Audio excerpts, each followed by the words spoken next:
Shalom Bapak Ibu sidang jemaat yang dikasih Tuhan. Sungguh kita bersyukur bahwa pada kesempatan kali ini kita juga masih boleh Tuhan kumpulkan bersama untuk boleh mengikuti ibadah daring yang akan kita selenggarakan pada kesempatan kali ini. Saya undang Bapak Ibu untuk bangkit berdiri, kita akan memulai ibadah kita. Silahkan mengambil waktu teduh sejenak.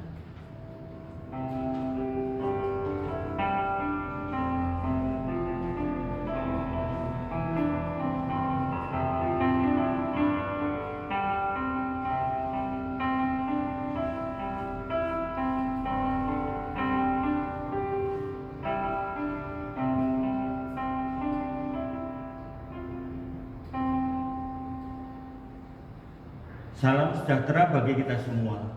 Arahkanlah hatimu kepada Tuhan dan beribadahlah kepadanya dengan sikap penyembahan. Ibadah daring GKT Nazaret Pospi Alitia dimulai dalam nama Allah Bapa, Allah Anak, dan Allah Roh Kudus. Amin. Kasih karunia dan damai sejahtera dari Allah Bapa kita dan dari Tuhan Yesus Kristus menyertai kamu. Bapak Ibu, saya persilakan untuk duduk. Kita akan mengawali ibadah kita. Kita akan menyanyikan puji-pujian Terpujilah Allah.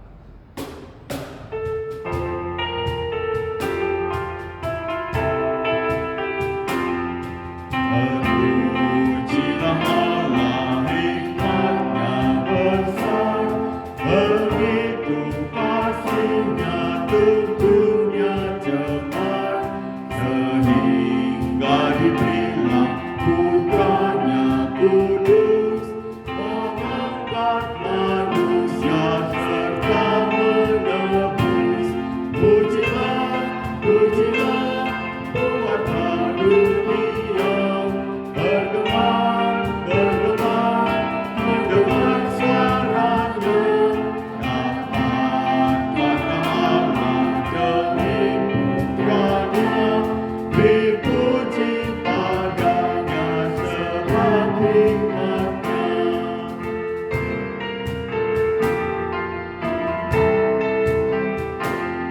Dan darah anaknya lah yang menebus mereka yang yakinkan janji kudus.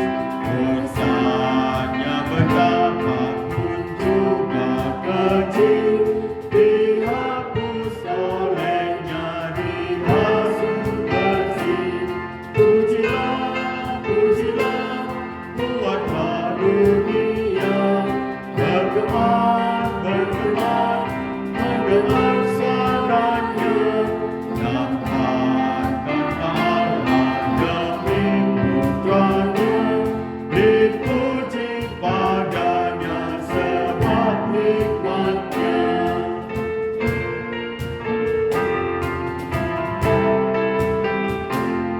Tiada terkukur besar hikmatnya, penuhlah hatiku sebab anaknya. Dan amatlah dapat kita senang melihat Sang Kristus di surga celah. Pujilah, pujilah, buatlah dunia bergema, bergema, mendengar suaranya. Dapatkanlah Allah demi putranya, dipuji padanya sebab hikmatnya. Dengarkanlah firman Tuhan. Berbahagialah orang yang murah hatinya, karena mereka akan beroleh kemurahan. Firman Tuhan yang terambil dari Matius 5 ayat 7 yang juga akan mendasari ibadah kita pada hari ini sesuai dengan tema ibadah kita.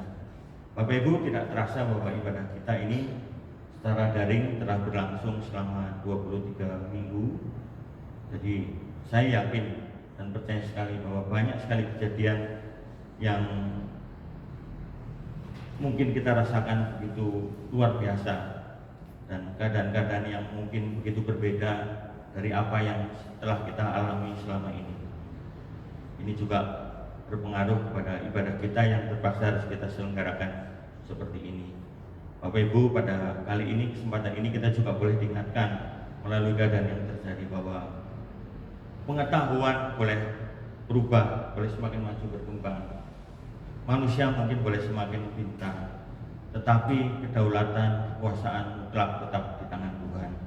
Manusia ternyata tidak berdaya menghadapi virus yang begitu kecil ini, dan tentunya kita memang harus semakin merendahkan diri ke hadapan Tuhan untuk semakin menyadari bahwa kita memang tidak ada apa-apanya di hadapan Tuhan.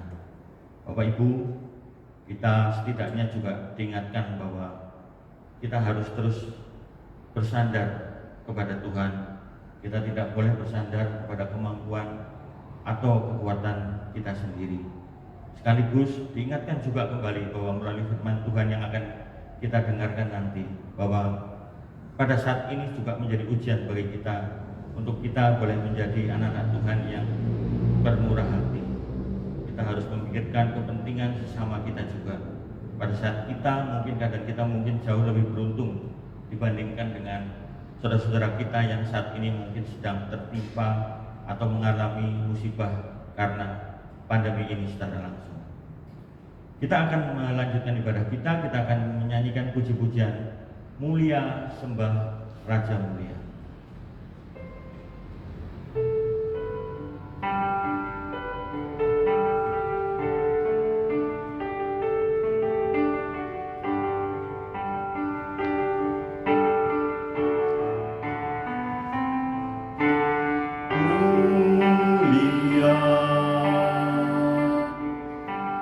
Sembah Raja mulia,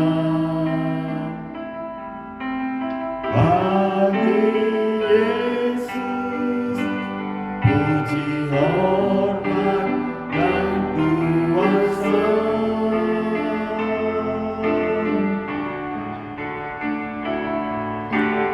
Mulia, agung kerajaannya,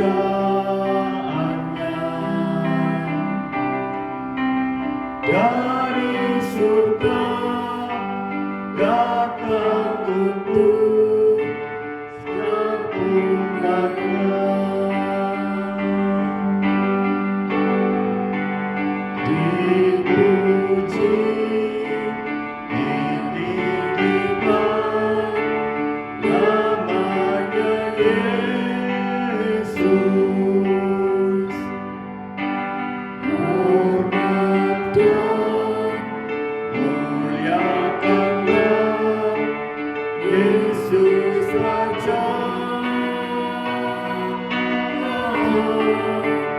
Oh, mulia, sembah Raja mulia. Dia telah mati, dibangkitkan jadi Raja. Kita ulangi lagi sekali lagi lagu ini. Mulia, sembah Raja mulia. Hari Yesus, puji hormat dan kuasa.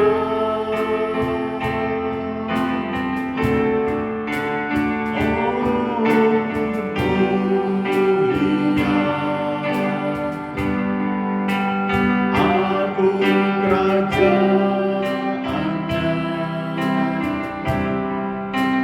dari surga datang untuk segala umatnya.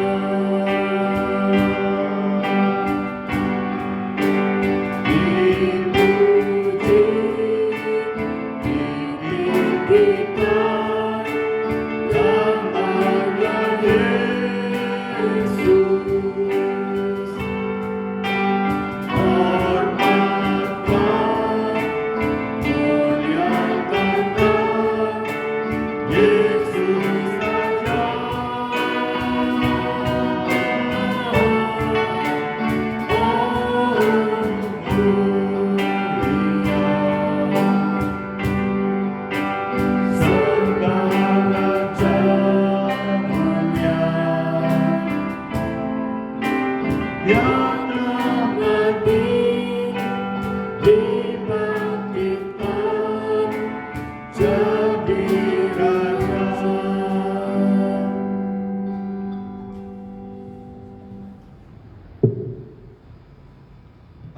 sidang jemaat, sebelum lebih lanjut kita masuki ibadah kita akan mengaku terlebih dahulu kepada Tuhan akan semua dosa, semua pelanggaran yang telah kita lakukan. Saya persilahkan kepada Bapak Ibu untuk bertenang, mempersiapkan hati Bapak Ibu terlebih dahulu.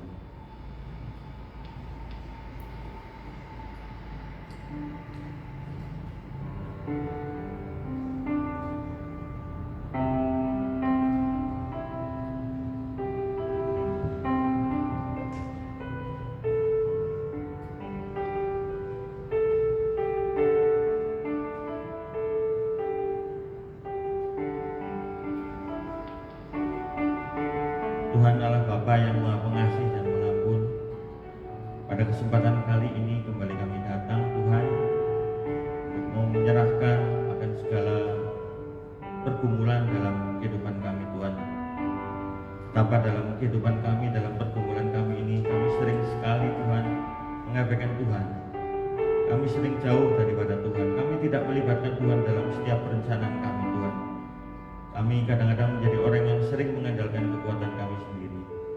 Atau kami datang kepada Tuhan pada saat kami mungkin merasa terjepit, saat kami mungkin merasa tidak berdaya, saat kami merasa tidak mampu lagi untuk melakukan apa-apa.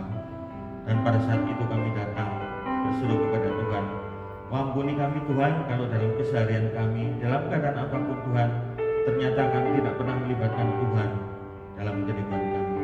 Pada hari ini Tuhan, pada kesempatan ini kami mohon pertolongan, mohon pengampunan-Mu Tuhan.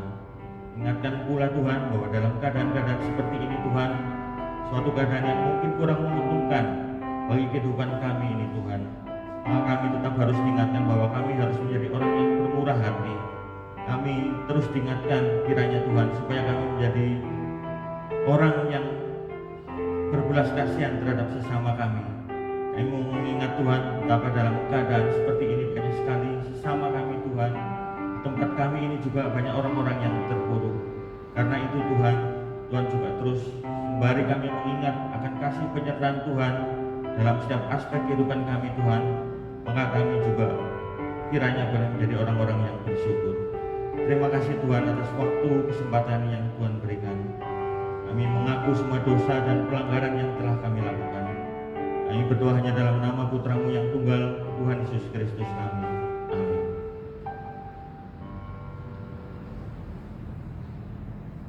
Saya akan membacakan berita anugerah yang terambil dari Kolose 1 ayat 14. Berdasarkan kasih karunia Allah dalam Tuhan kita Yesus Kristus, saya sampaikan berita pengampunan dosa kepada tiap-tiap orang yang mengaku dengan tulus dan ikhlas, sebagaimana janji Allah dalam firman-Nya. Di dalam Dia kita memiliki penebusan kita, yaitu pengampunan dosa. Oleh sebab itu, biarlah kita juga diperdamaikan dengan sesama dan kepada Tuhan, serta turut bagian dalam damai sejahtera Tuhan kita Yesus Kristus. Marilah kita dengarkan petunjuk hidup baru sebagaimana yang tertulis. Hendaklah kamu murah hati, sama seperti Bapakmu adalah murah hati. Terambil dari Lukas 6 ayat yang ke-36. Kiranya Tuhan menolong kita agar dapat mewujudkan firman-Nya dalam kehidupan kita sehari-hari serta memuliakan Tuhan.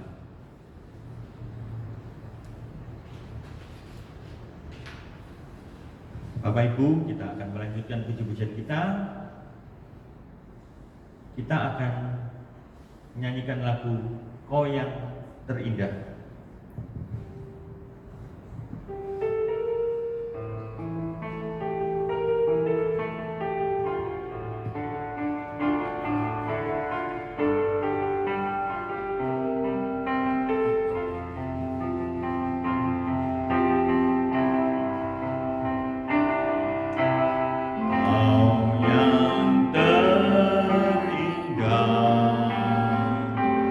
Di dalam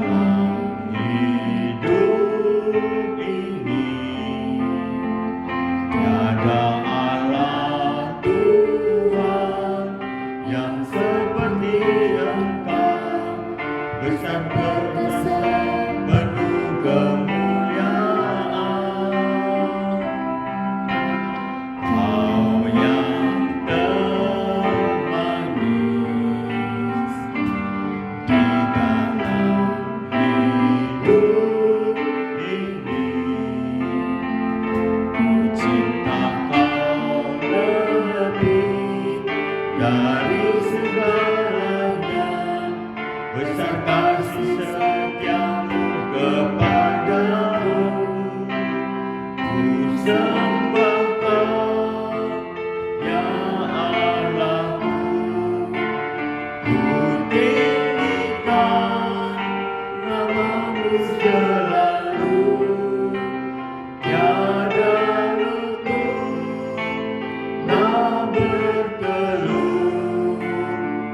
Menyembah Yesus Tuhan Rajaku. Kita ulangi lagi dari awal.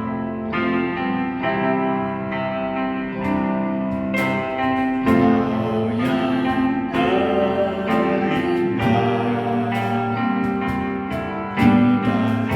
dalam hidup ini. Tiada Allah Tuhan yang seperti Engkau.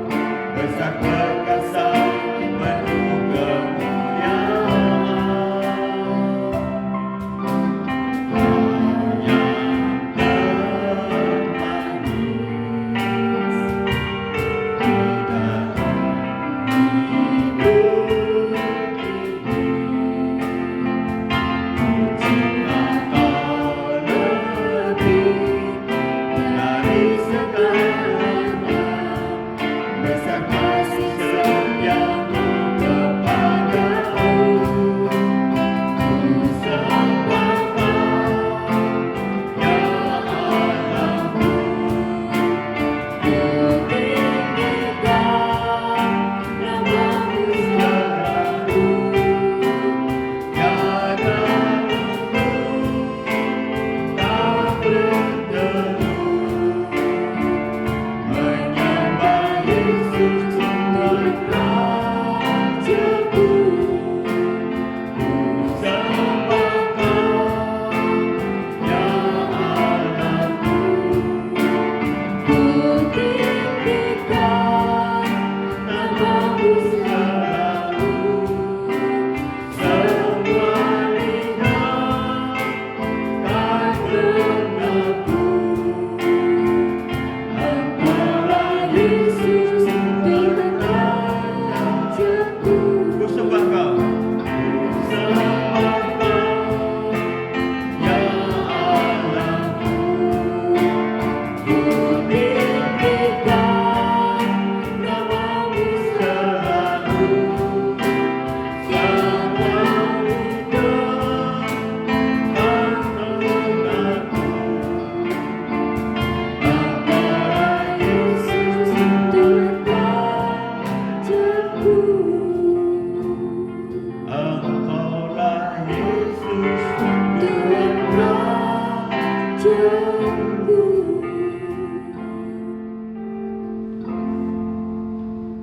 Biarlah lagu ini juga boleh menjadi ungkapan hati kita bahwa Tuhanlah yang terindah dalam kehidupan kita. Mari Bapak Ibu dan saudara-saudara sekalian, saya undang Bapak Ibu untuk bangkit berdiri bersama-sama dengan orang percaya sepanjang segala abad. Kita akan mengikrarkan pengakuan iman kita. Kita akan membacakannya, kita akan mengikrarkannya dengan sikap yang penuh hikmat dan tidak perlu tergesa-gesa.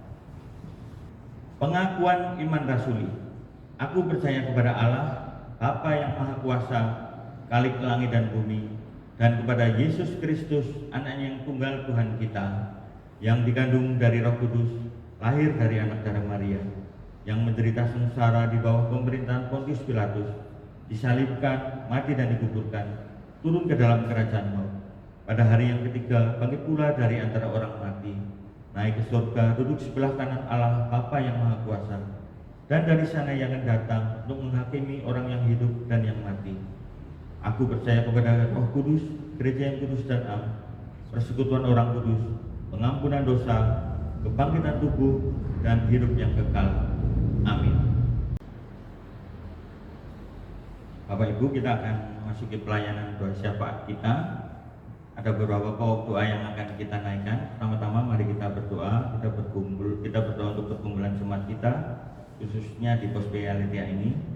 Mereka yang mungkin sedang mengalami pergumulan untuk masalah ekonomi mereka ataupun masalah pekerjaan, bahkan rumah tangga mereka. Kemudian kita juga berdoa untuk pertumbuhan iman jemaat dalam masa pandemi ini. Seperti yang kita ketahui, selain dari berbagai masalah dalam kehidupan mereka sehari-hari, mereka juga saat ini mungkin merasa kesulitan untuk melakukan ibadah kembali.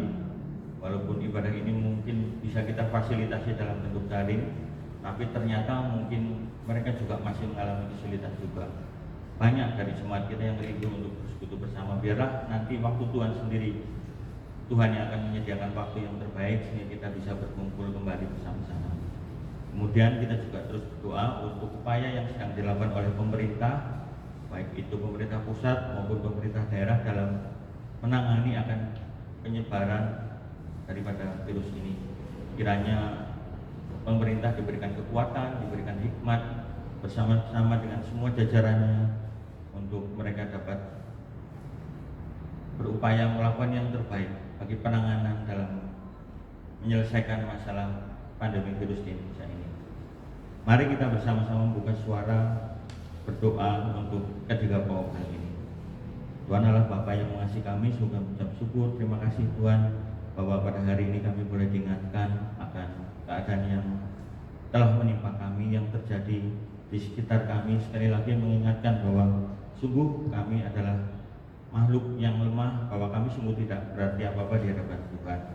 Kami mau mengingat Tuhan akan setiap pergumulan yang dialami oleh jemaat di tempat ini, mereka yang terdampak langsung oleh karena masalah pandemi ini Tuhan, ataupun dalam kehidupan mereka sehari-hari, mereka juga sudah mengalami berbagai macam kesulitan dalam rumah tangga mereka, dalam mereka berkomunikasi dengan anggota keluarga mereka yang lain-lain, ataupun berbagai macam masalah yang mereka hadapi. Kiranya Tuhan sendiri yang akan menolong, memberikan kekuatan bagi mereka. Setiap hal-hal yang mungkin tidak mampu mereka atasi, sungguh kiranya Tuhan ingatkan mereka untuk mereka segera datang, mereka segera bergumul, berdoa kepada Tuhan. Begitu juga bagi setiap kami sebagai anak Tuhan, di dalam keadaan yang mungkin kami rasakan lebih baik Tuhan daripada sama kami yang mungkin kurang beruntung. Sudah sepantasnya kiranya kami juga boleh lebih sungguh-sungguh memperhatikan akan sesama kami Tuhan. Kami boleh lebih bermurah hati, kami boleh memiliki kerendahan hati Tuhan, untuk ikut ambil bagian bersama-sama dalam meringankan beban akan sesama kami. Tuhan, kami juga mengingat akan pertumbuhan rohani jemaat kami Tuhan pada saat ini Tuhan. Kalau pandemi virus ini juga mengakibatkan daripada ibadah kami ini mungkin saat ini terhambat, kami tidak bisa beribadah secara langsung, maka Tuhan sendiri yang kiranya juga akan terus menguatkan kami. Tuhan juga menolong kami Tuhan, agar melalui fasilitas yang kami miliki Tuhan, baik itu melalui akan prasarana ibadah online, ibadah rekaman yang kami selenggarakan ini Tuhan, maupun berbagai macam sarana komunikasi yang tersedia di perangkat HP kami Tuhan, maka kiranya kami juga boleh terus berkomunikasi untuk boleh saling terhubung, boleh saling menguatkan. Kami juga mengingat Tuhan akan keadaan bangsa dan negara kami Tuhan. Kalau saat ini pemerintah kami sedang bergumul, berupaya untuk menghambat atau menghentikan penyebaran virus ini Tuhan, sembari mereka juga sekarang sedang mengupayakan akan penyediaan vaksin yang menurut rencana akan dirilis pada awal tahun depan. Kiranya segenap jajaran pemerintah dan juga masyarakat terus boleh bekerja sama bahu-membahu dalam kami berusaha menghentikan penyebaran virus ini Tuhan. Kiranya setiap masyarakat juga boleh mematuhi taat akan protokol kesehatan yang telah ditetapkan oleh pemerintah. Kiranya kami semuanya Tuhan boleh memikirkan hal yang terbaik, bukan hanya bagi diri kami sendiri Tuhan, tapi juga bagi kepentingan orang lain. Terima kasih Tuhan. Akhirnya kami juga mau menyerahkan akan pemberitaan firman Tuhan yang akan kami dengarkan pada hari ini. Kiranya Tuhan juga memberikan kami hikmat. Biarlah hati kami boleh menjadi suatu ladang yang siap akan disebari oleh firman Tuhan, agar kami juga boleh bertumbuh, kami boleh menghasilkan buah-buah yang matang dan boleh menjadi berkat bagi orang lain. Terima kasih ya Bapa, kami naikkan semua doa permohonan kami ini melalui Putramu yang tunggal, Tuhan Yesus Kristus kami.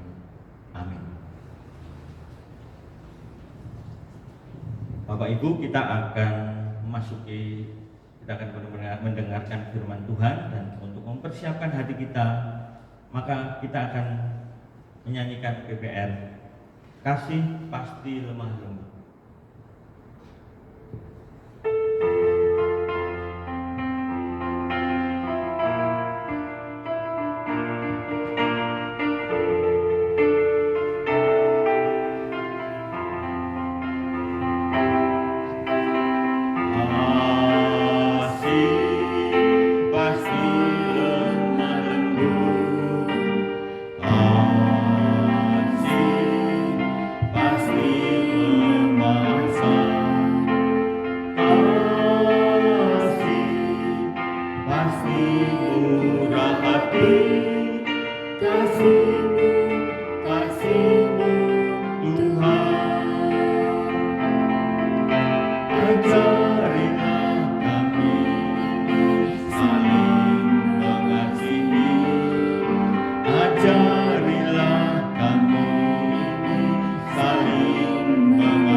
Selanjutnya saya persilahkan kepada hambanya dapat menyampaikan firman Tuhan.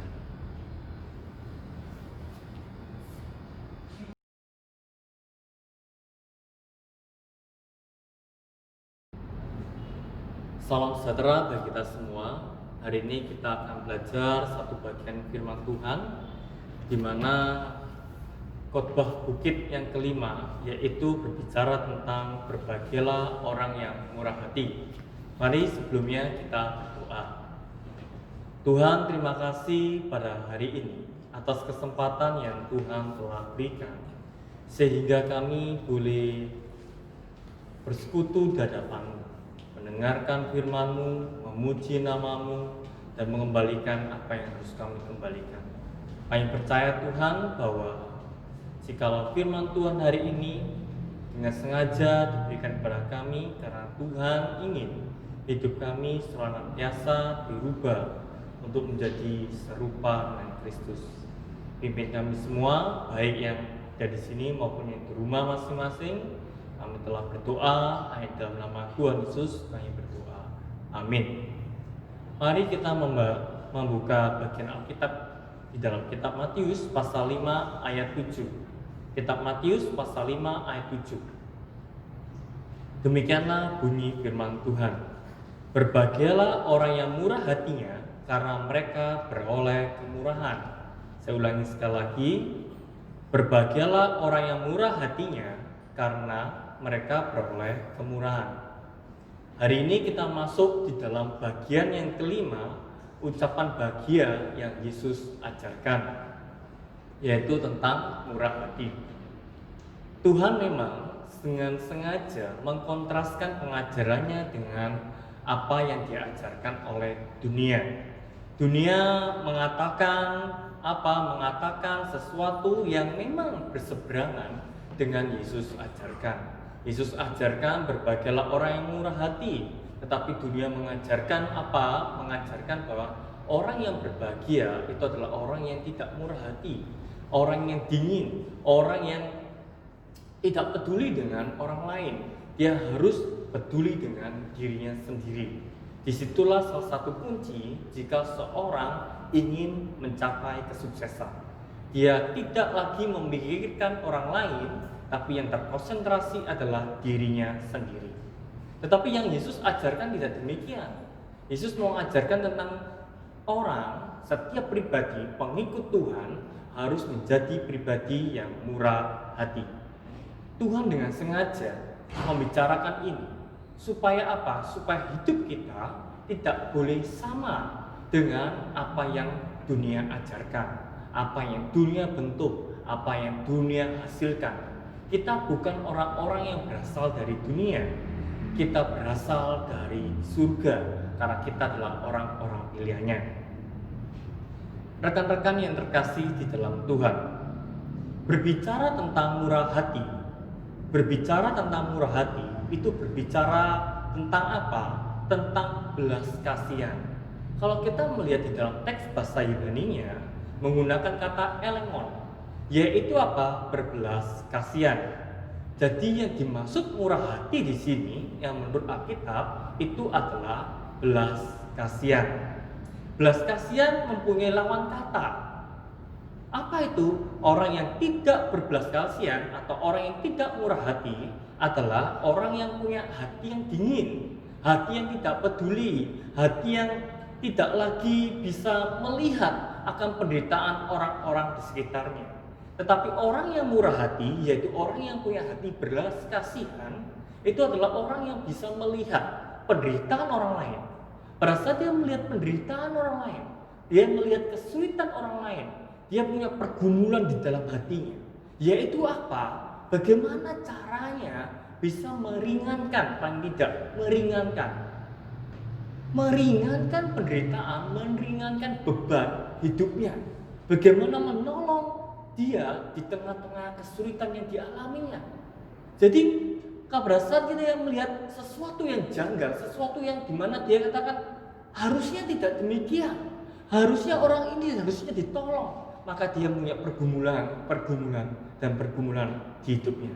Dia tidak merasa tenang pada saat melihat penderitaan orang lain. Saudaraku yang kasih dalam Tuhan, gambarannya murah hati itu seperti apa yang dimaksud firman Tuhan, yaitu belas kasihan. Gambarannya seperti apa? Kita bisa melihat salah satu contoh gambaran belas kasihan yang di dalam Alkitab yang begitu banyak, tetapi saya mengambil satu bagian, yaitu di dalam kitab Lukas pasal 10 ayat 25 hingga ayat 37. Lukas 10 ayat 25 hingga 37, di situ di ayat yang ke-7 saya akan membacakan tentang apa ini? Tentang orang Samaria yang murah hati. Orang Samaria yang murah hati. Di kata penutup ya tentang topik orang Samaria yang murah hati, di ayat ke-37 berbunyi demikian. Jawab orang itu, orang yang telah menunjukkan belas kasihan kepadanya. Kata Yesus kepadanya, pergilah dan perbuatlah demikian. Jadi kata belas kasihan yang ditunjukkan oleh orang Samaria mempunyai nada yang sama, mempunyai gambaran yang sama yang dimaksud oleh Yesus di dalam Matius pasal 5 ayat 7. Punya akar Yunani yang dimana bercabang, yang salah satunya muncul di dalam kitab Matius pasal 5 ayat 7 dan yang satunya muncul di dalam kitab Lukas pasal 10 ayat 37. Jadi gambaran ini adalah gambaran yang paling tepat menggambarkan orang yang punya belas kasihan, yaitu murah hati yang telah saya jelaskan tadi. Kalau kita membaca dengan lengkap, maka kita melihat gambaran di situ ada seorang yang bertanya bagaimana dia akan memperoleh hidup kekal. Yesus jelaskan segala sesuatunya, dan anak muda ini bertanya lagi, siapakah sesamaku manusia itu? Siapakah sesama manusia itu? Barulah Yesus menceritakan siapa yang disebut sesama manusia itu. Diceritakan di dalam Lukas pasal 10 bahwa ada seorang yang mengalami musibah, mengalami perampokan. Bukan saja dia dirampok, tapi juga dipukuli habis-habisan. Di dalam catatan Alkitab dijelaskan bahwa orang ini adalah orang yang setengah mati. Kita melihat ya di dalam Lukas 10 ayat 30. Lukas 10 ayat 30. Jawab Yesus, adalah seorang yang turun dari Yerusalem ke Yeriko. Ia jatuh ke tangan penyamun-penyamun yang bukan saja merampoknya habis-habisan, tetapi juga memukulnya, dan sesudah itu pergi meninggalkannya setengah mati. Jadi kata setengah mati ini menggambarkan bahwa posisi orang ini sungguh-sungguh harus mendapatkan pertolongan. Jika dia tidak mendapatkan pertolongan, dia mengalami kematian. Dia tidak lagi dapat berdaya dan bertahan tanpa apa? Tanpa pertolongan orang lain. Nah, saudaraku yang terkasih dalam Tuhan, orang ini adalah orang yang menggambarkan dia terluka begitu parah. Karena apa? Karena pukulan-pukulan yang diterimanya. Gambaran ini adalah gambaran cerita manusia yang dia tidak berdaya, tidak mampu. Selain orang lain menolong dia, maka apa? Maka dia akan mengalami kematian. Harus ada yang menolong dia. Dijelaskan berikutnya ayat 31. Kebetulan ada seorang imam turun. Ya, seorang imam turun melalui jalan itu. Ia melihat orang itu, tetapi ia melewati dari seberang jalan. Dengan kondisi yang terluka parah, dia membutuhkan pertolongan. Dan puji Tuhan. Puji Tuhannya apa? Puji Tuhan ada orang yang datang. Dia berharap bahwa orang ini akan menolong. Siapakah orang ini? Jawabannya adalah firman Tuhan mengatakan dia seorang imam. Seorang imam, seorang tokoh agama. Tetapi kenyataannya saudara, imam ini tidak menolong. Imam ini membiarkan begitu saja. Dan melewati apa? Melewati seberang jalan. Ya, melewati seberang jalan.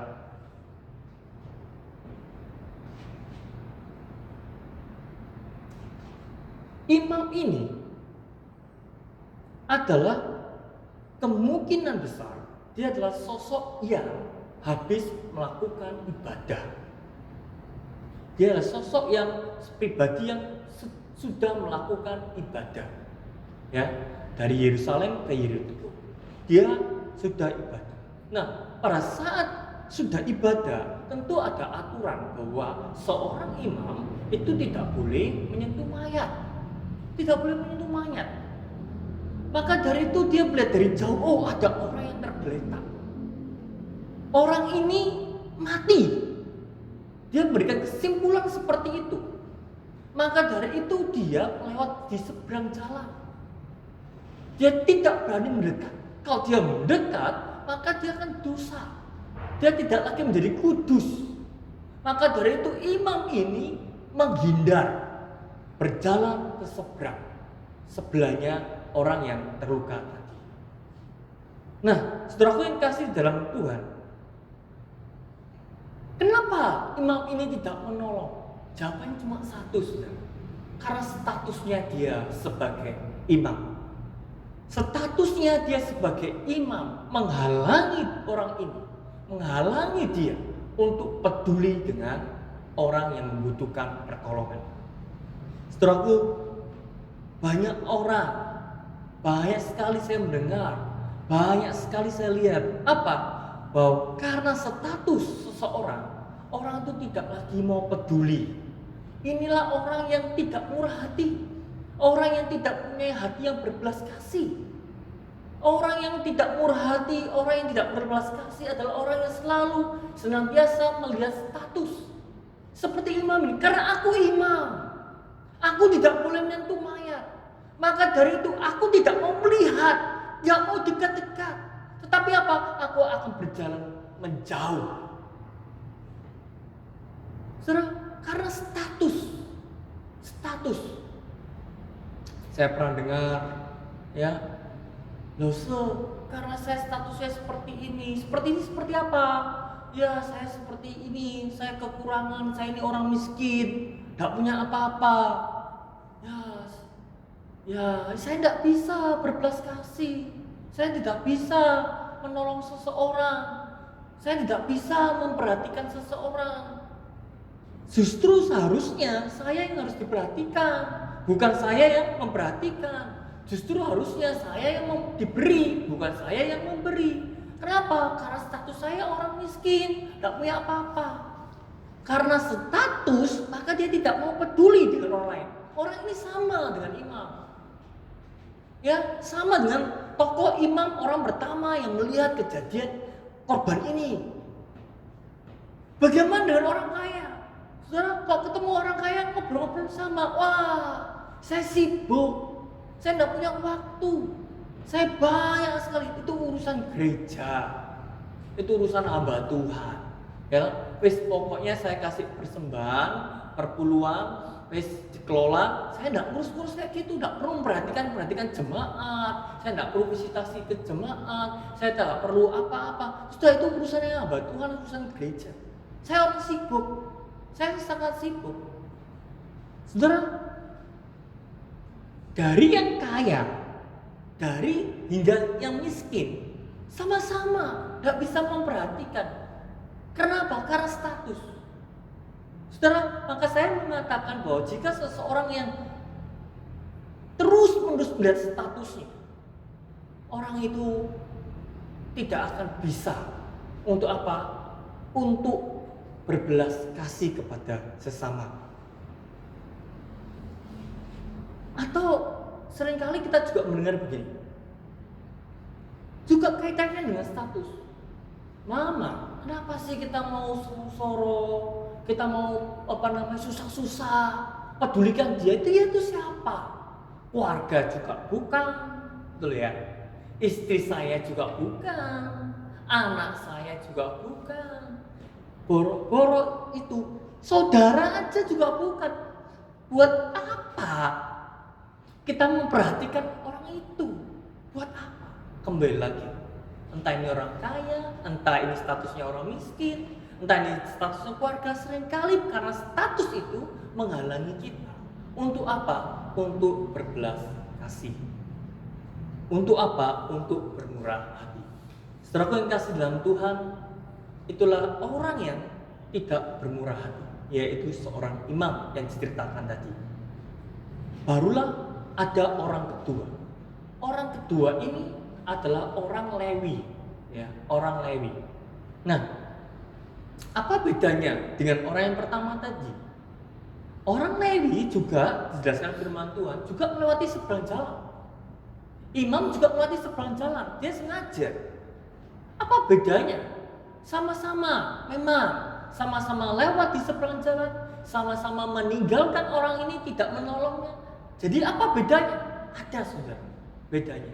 Menurut Alkitab bahasa Indonesia sehari-hari, di situ tertulis apa? Bahwa orang Lewi ini sempat mengamati, sempat mendekat, sempat mengobservasi orang ini hidup atau mati ya. Dilihat sama dia. Tetapi kalau orang imam yang tadi, yang pertama, dia tidak lihat. Dia lihat, wah, langsung disimpulkan. Saya imam, tidak boleh dekat dengan mayat, saya lewat.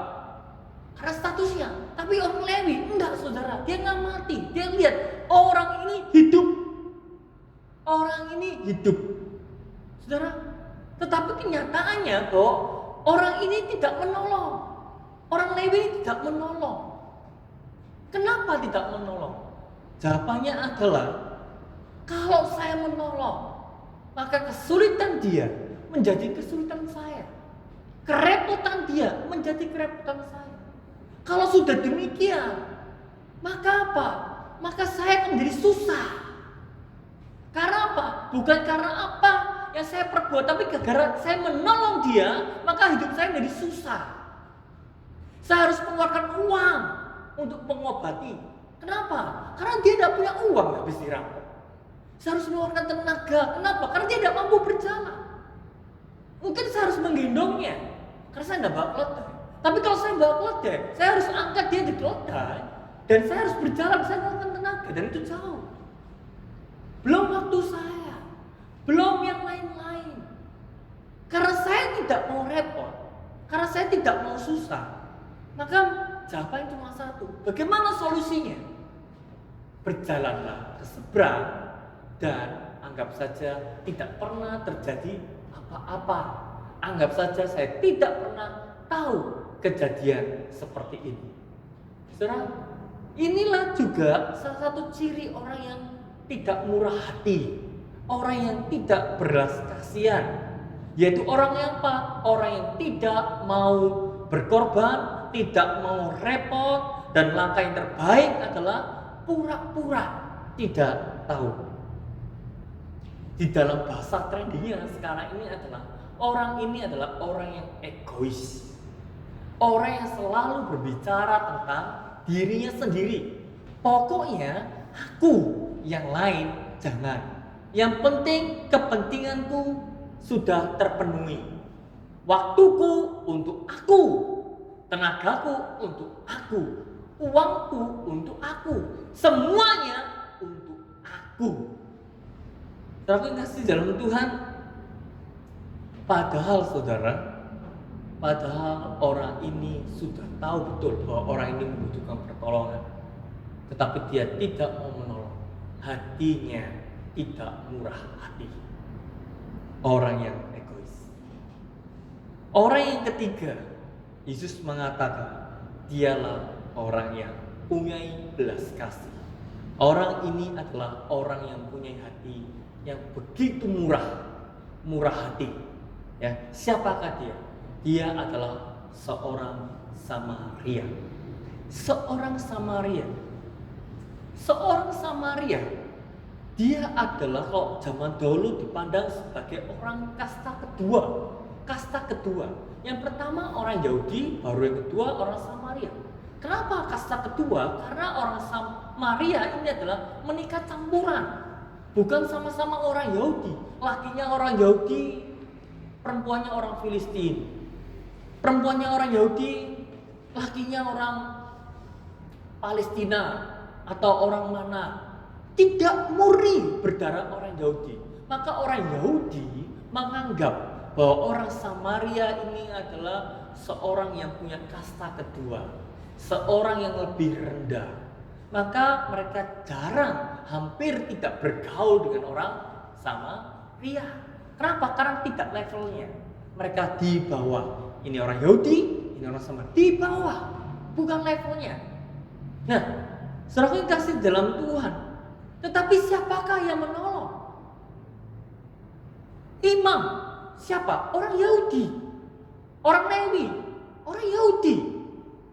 Dua orang ini adalah dari suku yang terhormat. Pertanyaannya, apakah yang korban ini adalah orang Samaria? Tidak, saudara. Yang dipukulnya, dirampok adalah juga orang Yahudi. Orang Yahudi tidak mau menolong orang Yahudi. Saudara, sedangkan Samaria ini yang dipandang hina, yang dipandang rendah, justru dia orang yang mau menolong. Alkitab menjelaskan demikian. Ayat 33, Lukas 10 ayat 33. Lalu datanglah seorang Samaria yang sedang dalam perjalanan ke tempat itu. Dan ketika ia melihat orang itu, tergeraklah hatinya oleh belas kasihan. Ia pergi kepadanya, lalu membalut lukanya.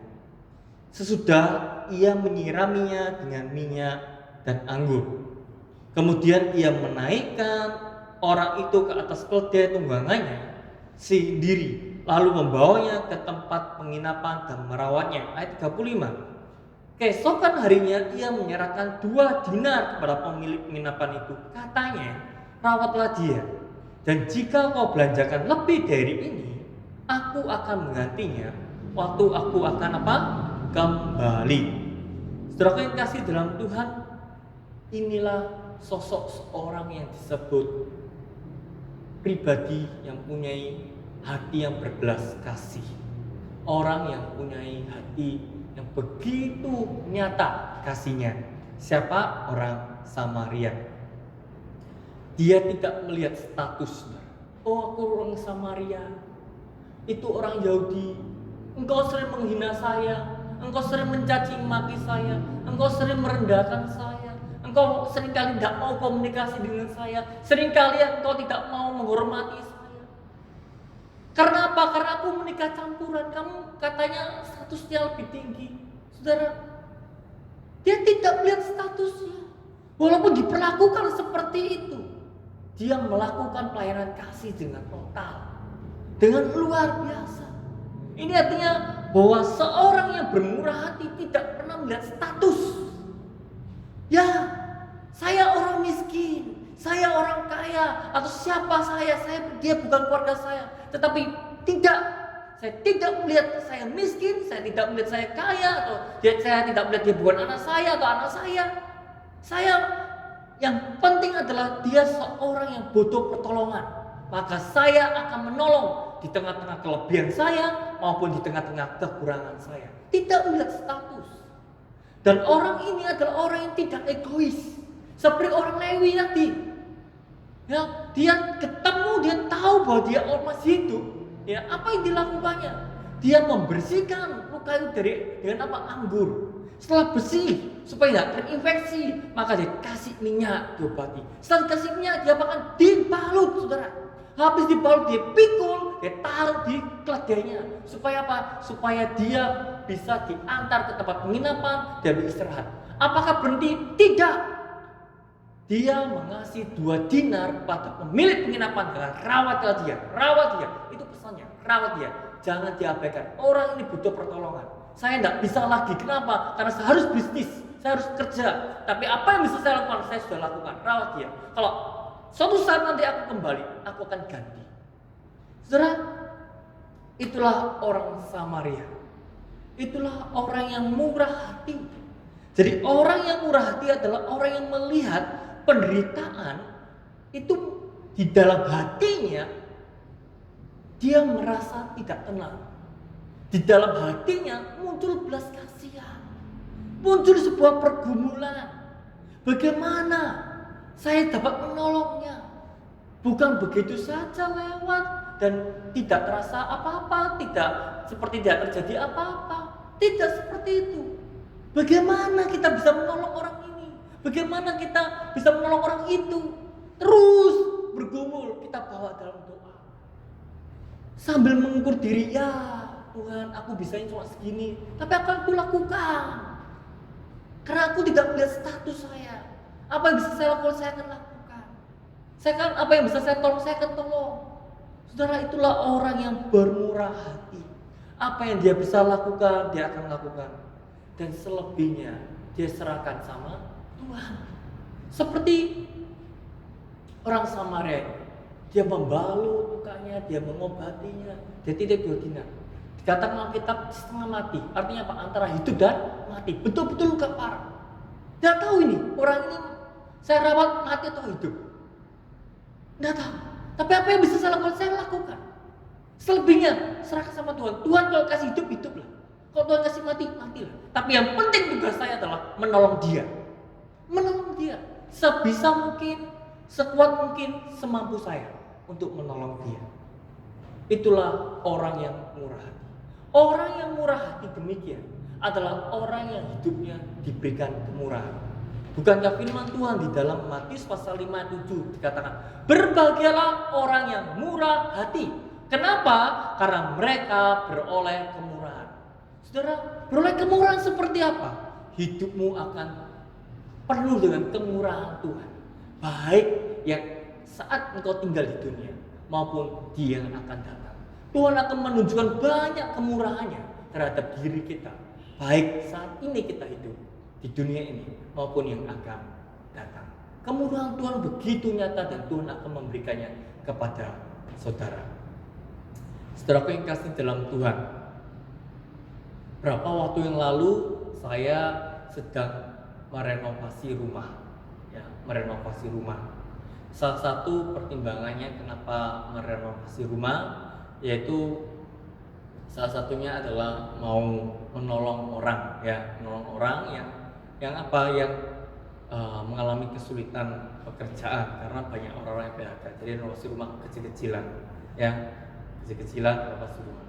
Saya panggil tukang, saya panggil kuli, karena tukang sama kuli sering ngobrol juga dengan saya kenal, yaudah ayo bantu. Sudah, setelah itu saya ngobrol dengan istri. Wah, kalau mereka dapat uang sekian, ya toh. Nah, kalau dia dapat kerja di orang lain juga dapat yang sama. Nah dia ikut sama kita ini orang Kristen dong. Saya bilang sama-sama kita ini orang Kristen. Ini sama-sama nggak ikut orang Kristen sama saja. Nah bagaimana kita bisa menyatakan akhirnya kita rundingan, saya dengan istri rundingan, kita kasih makan siang. Jadi sudah gaji pokok, kasih makan siang. Setelah makan siang berapa hari kemudian saya kasih sama istri tambah gitu jus, ya. Jadi ada jus, ada makan siang, ya. Saudaraku yang kasih dalam Tuhan, saya melakukan kemurahan hati seperti itu terhadap tukang dan kuli, ya. Bukan saya bilang Tuhan nanti berkati saya ya, Tuhan nanti berkati dengan banyak hal ya. Enggak, saya cuma bilang tujuannya apa? Supaya kita orang Kristen lebih dinyatakan terangnya, supaya orang Kristen berbeda dengan apa? Dengan yang lain-lain. Kalau kamu ikut majikan yang bukan Kristen seperti ini, tapi kalau dapat yang Kristen, kamu pasti hidupmu penuh dengan kemurahan, ya, ada berkat Tuhan. Itu tujuan saya. Saudara, satu titik saya bilang nih sama istri saya, ini kondisi keuangannya kita renovasi harus berhenti nih. Kenapa? Karena kita sudah tidak mampu lagi menolong orang ini, ya, tukang-tukang ini. Bagaimana caranya?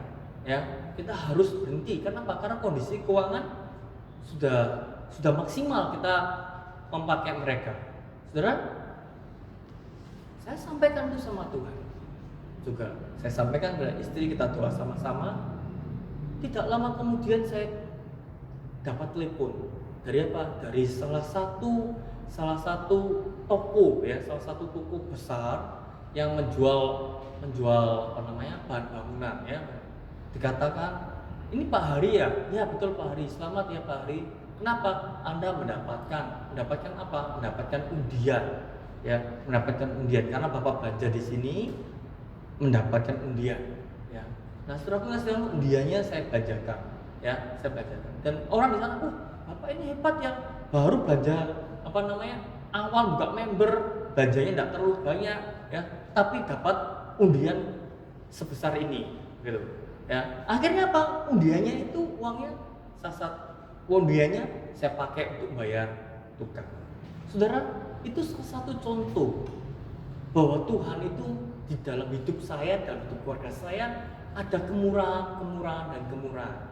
Orang yang murah hati, firman Tuhan katakan, dia akan mendapatkan kemurahan, baik yang di dunia ini maupun yang akan datang. Itu adalah salah satu bagian cuplikan dalam hidup saya. Tuhan menolong saya, memberikan kemurahan hidup saya, sehingga saya bisa membesarkan anak-anak sampai sekarang 11 tahun lebih. Saya juga bisa hidup sampai saat ini, semua karena kemurahan Tuhan, semua karena anugerah Tuhan, semua karena belas kasihan Tuhan. Jadi betullah kita mengatakan bahwa apa? Orang yang bermurah hati akan diberi kemurahan dalam hidupnya. Tapi orang yang begitu egois, begitu tidak mau peduli dengan sesamanya, maka hidupnya juga sedikit kemurahan, sedikit belas kasihan daripada Tuhan. Jadi saudaraku yang kasih dalam Tuhan, mari di tengah-tengah kondisi seperti ini, kondisi yang memang semua serba sulit, kondisi yang memang di mana-mana lagi banyak permasalahan. Tetapi janganlah itu membuat kita, ya, status kesulitan ekonomi jangan sampai membuat kita dari orang Kristen yang berhenti untuk memperhatikan orang lain. Mungkin kita tidak punya uang, tapi paling tidak kita bisa mendoakan. Mungkin kita tidak punya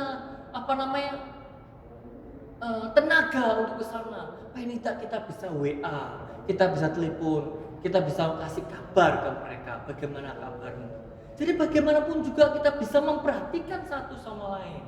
Kita punya beras, saya pikir beras ini masih cukup untuk keluarga kita, saya akan bagikan sedikit untuk keluarga di sana. Mungkin saya tidak punya uang, tapi saya punya beras, saya kasihkan beras.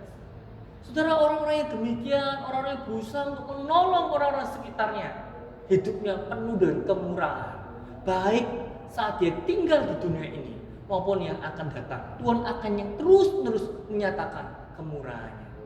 Maka dari itu, marilah kita di masa saat ini kita semakin menjadi orang-orang Kristen yang bermurah hati. Di dalamnya ada kemurahan Tuhan. Amin. Mari kita berdoa. Tuhan, tolonglah kami semua, pribadi lepas pribadi. Kami tidak lagi ingin melihat status kami. Kami tidak lagi ingin menjadi orang-orang yang egois, orang-orang yang mementingkan diri sendiri. Tapi kami ingin menjadi orang-orang, pribadi-pribadi yang mempunyai hati berbelas kasih, hati yang bermurah hati. Karena kami percaya Tuhan, pada saat kami bermurah hati, kami telah melaksanakan firman. Dan kami tahu Tuhan, di balik janji ini ada kemurahan Tuhan senantiasa menyertai kami. Tuhan, jadikan kami pribadi-pribadi yang bermurah hati saat ini sampai yang akan datang. Dalam nama Yesus kami berdoa. Amin.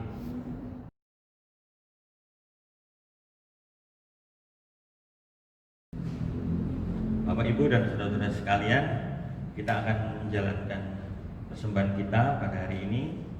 Ada beberapa cara yang bisa kita lakukan untuk memberikan persembahan, yaitu dengan mentransfer ke rekening bendahara gereja sesuai yang terpampang di video maupun di warta jemaat kita.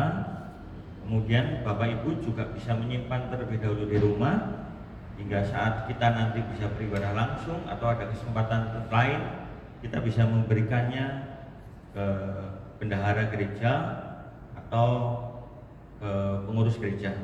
Kemudian kita juga bisa memberikan ke kantor sekretariat gereja pusat. Waktunya pada hari Senin sampai Sabtu jam 9 sampai jam 4 pagi, dengan format Bapak Ibu mencantumkan nama, tanggal, dan asal dari unit pelayanan kita, unit pos kita, yaitu pos PLT.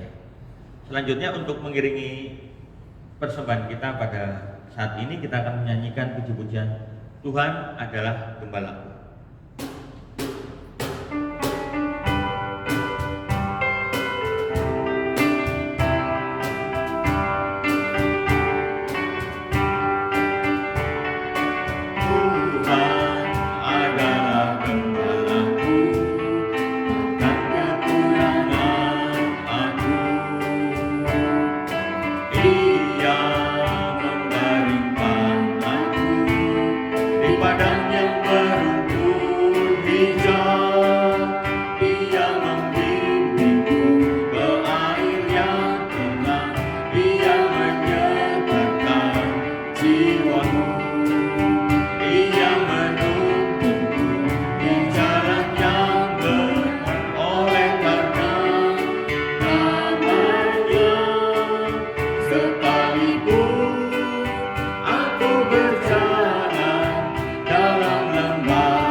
Untuk bangkit berdiri, saya akan membawakan doa persembahan ini.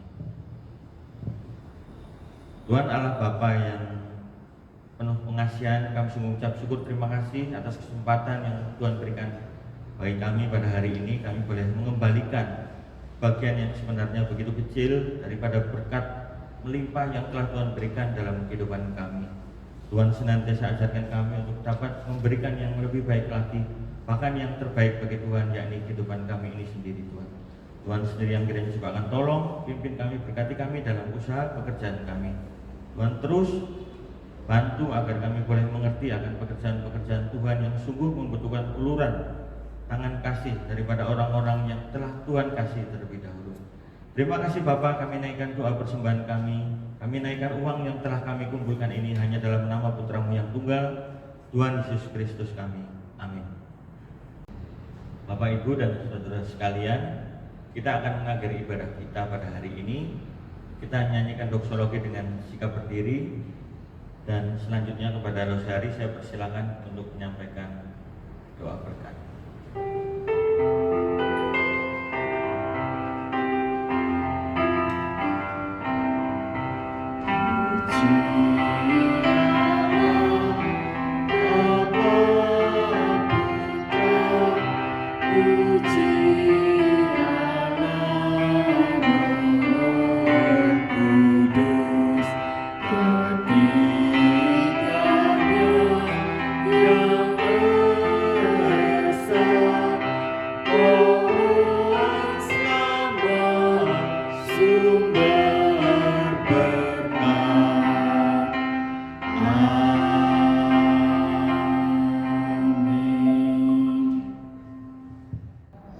Sidang jemaat yang terkasih dan mengasihi Tuhan, marilah kita menjadi pribadi-pribadi yang bermurah hati kepada sesama, yang melihat penderitaan sebagai pergumulan kita, bagaimana menolong mereka.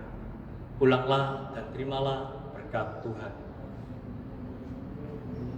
Kiranya Allah Bapa, Allah Anak, dan Allah Roh Kudus, Allah yang Esa itu, memberikan engkau hati yang bermurah hati yang berbelas kasihan kepada sesama, dan memberkati engkau di dalam kebutuhan sehari-hari. Saat ini, sampai Kristus datang yang kedua kalinya. Amin.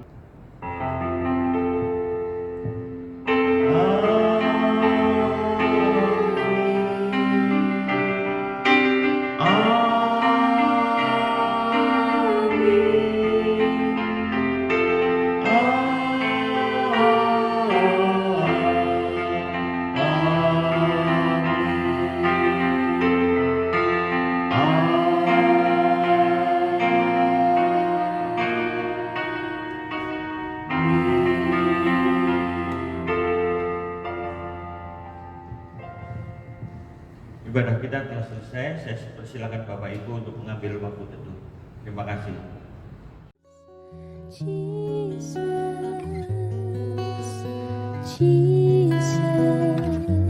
thank you, Jesus. It's only by your grace that I could live today. Forever I will praise your name. Forever I will praise your name.